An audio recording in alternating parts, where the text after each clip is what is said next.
আসসালামু আলাইকুম, সবাইকে স্বাগত জানাচ্ছি। আমি ইঞ্জিনিয়ার মোহাম্মদ ইকরামুল ইসলাম, গ্রেড ডিপ ইঞ্জিনিয়ারিং কনসালটেন্সির পক্ষ থেকে।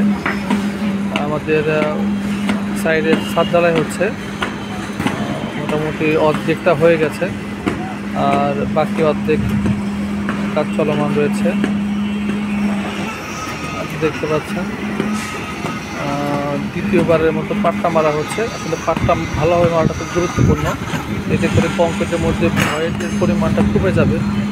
আর যদি ভালোভাবে পাট্টা না মারা হয় তাহলে আসলে ভয়েড থেকে যায়, গ্যাপ থেকে যায় ঢালাইয়ের মধ্যে। তো সবসময় চেষ্টা করা উচিত দুইবার করে পাট্টা মারার জন্য।